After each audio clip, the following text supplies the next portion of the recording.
Hi, I'm Daniel Cassany. I'm the supervisor of the Shaoxi Zhang PhD thesis, and I just want to introduce very shortly her fascinating research.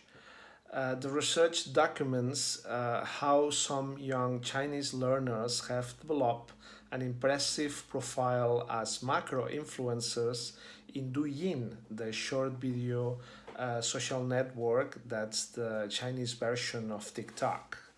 Okay, these young influencers usually publish lots of short videos and have thousands of followers that usually give them I likes and comments.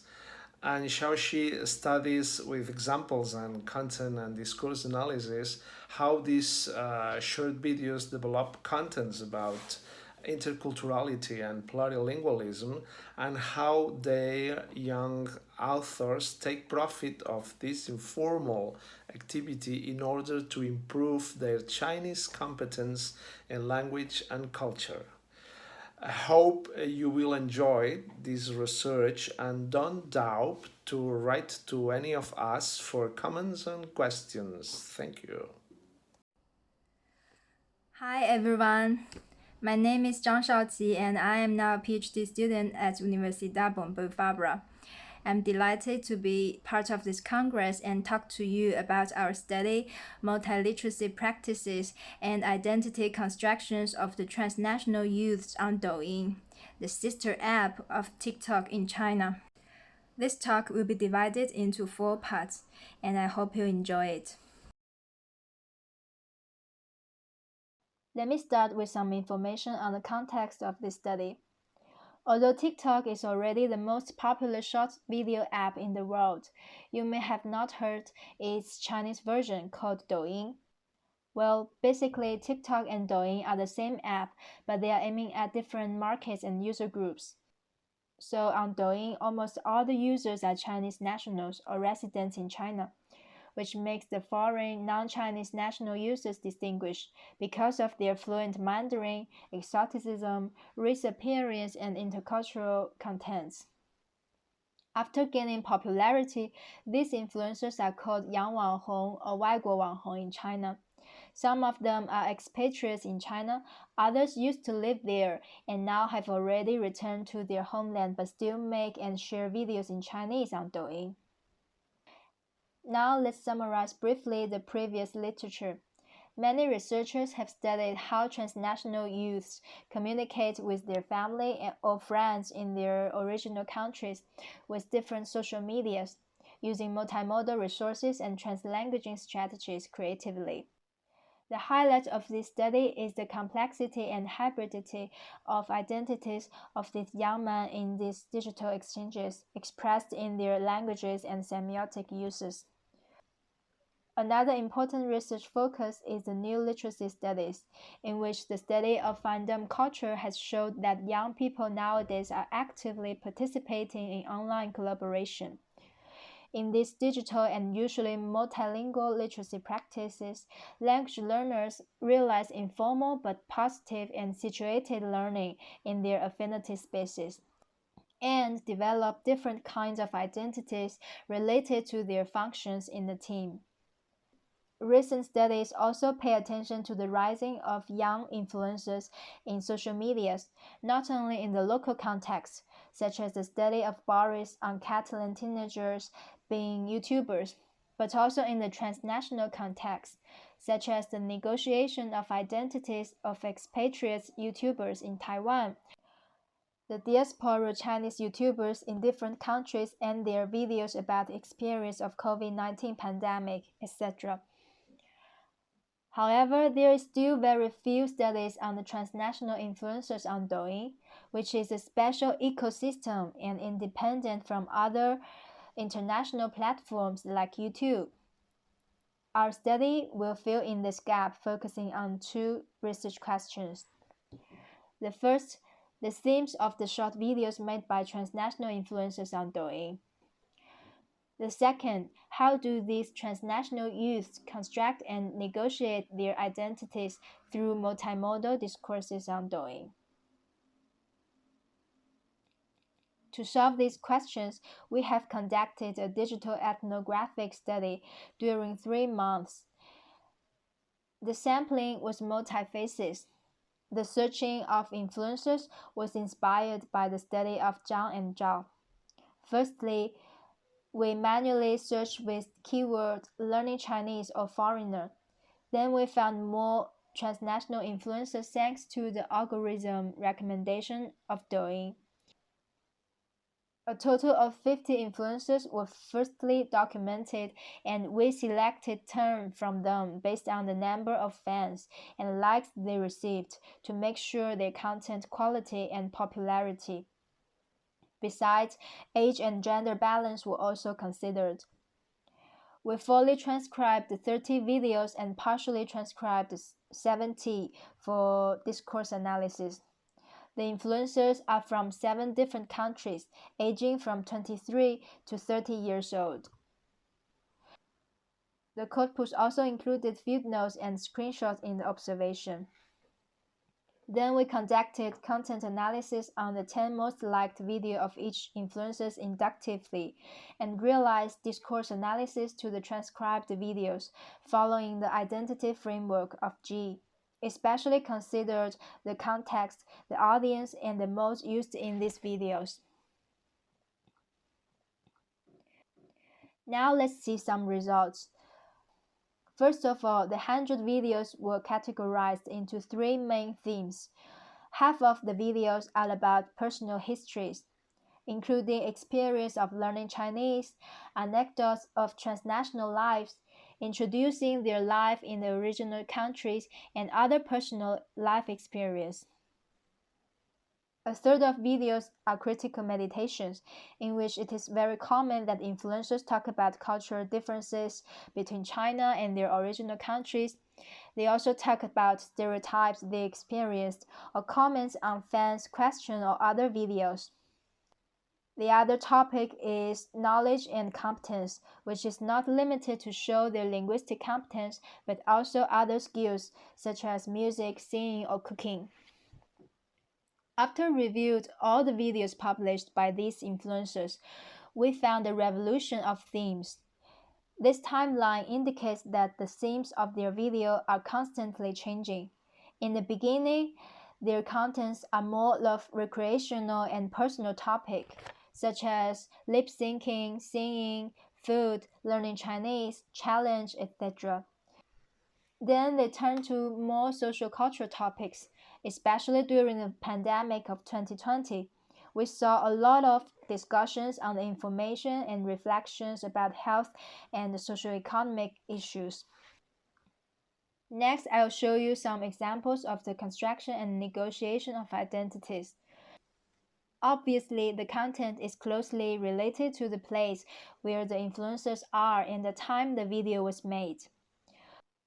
When they are in their original countries or traveling in other countries, contents are more about the local issues, such as the introduction of hometown from the first perspective.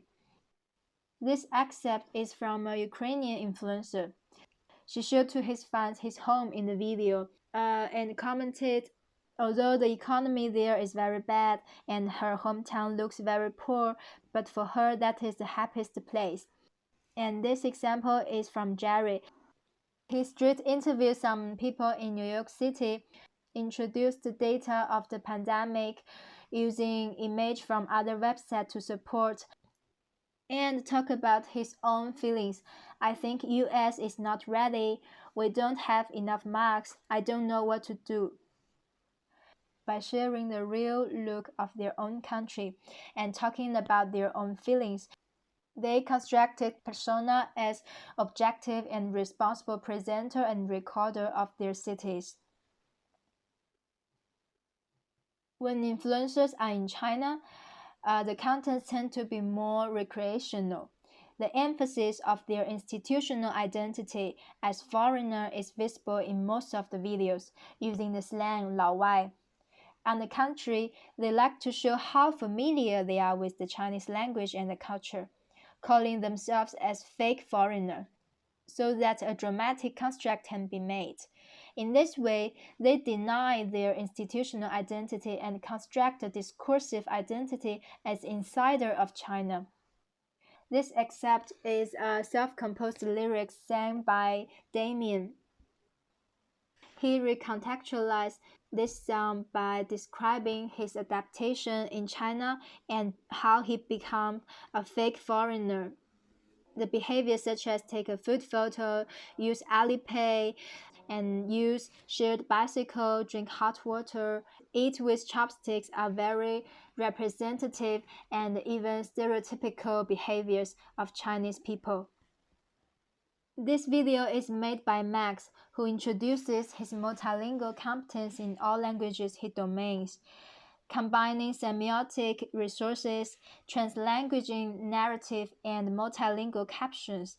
He performed himself a multilingual accept persona. Here, the Chinese is the translation of the narrative in different languages he has made. In other cases, where the location of influences is not stressed, intercultural mediator is the discursive identity they usually construct. 22 videos were about cultural comparison in the form of comedy skits or narratives. In these videos, the language used were more vernacular, using more internet slang and memes to make humorous effects, especially when they criticize certain kind of ethnic culture. Moreover, they also made critical reflections on transnational identities and knowledge gap, such as questioning, can my opinion really represent the whole Germany? Or ascribing the misunderstanding or stereotypes to the lack of opportunities of traveling transnationally, or the biased reports of media. In this kind of video, they try to use formal language and more Chinese proverbs or idioms to construct a serious, fair, and enlightened discursive identity. This is another example of multimodal resource used in the video, when Meng talked about the lack of Chinese content in Persian in Iran. Then we'll move on to the discussion and conclusion. Since a lot of international platforms such as YouTube and Facebook are banned in China, Douyin is an available third place for transnationals or Chinese language learners to access closely to Chinese nationals through the practices in their lingua franca, the Chinese Mandarin. Transnational youth construct and negotiate multifaceted identities, from Chinese learner, study abroad student, to entertainer, actors, transcultural experts, Chinese language and cultural adapt, and intercultural mediators. They perform a transnational persona by transgressing the national boundaries and keep up with the social-cultural trends of China and the world. By discussing the socio-economic issues, they also develop responsible and critical public voice, making use of the ethnic cultural identities, linguistic and semiotic resources. Through the influencer career, these youths have truly become powerful language learner, language user, active designer of their own social, cultural, and ideological materials based on their transnational habitus. Finally, I'd like to address the application of TikTok and Douyin in the teaching and learning of languages. For example, the study of language learning on TikTok from Shafilova, Boris, and Zhang in this symposium has confirmed some positive meanings of TikTok, such as increasing the possibilities of developing an intercultural identity, as well as some limitations, such as on the purpose of increasing audiences, users tend to make cultural generalizations and stereotypical contents. We have also seen a similar phenomenon on Douyin, but especially from 2020, the content of the transnational influences has becoming more and more critical and reflective. Douyin and TikTok offers many technological affordances for its user, which can surely encourage their participation in the video sharing. The huge user group of Douyin also provides stimulation for Chinese language learner to engage in the short video making. However, its monolingual system and different netiquette is a great challenge for those who doesn't have the privilege of traveling, studying, or living in China. Thank you very much for your listening, and I also want to thank my supervisor, Dr. Daniel Gassan, for his support in my project. If you have any questions, we are very happy to answer them. I will also attach the link of the reference below the YouTube video if you're interested. Thank you very much, and I hope you stay healthy. Bye.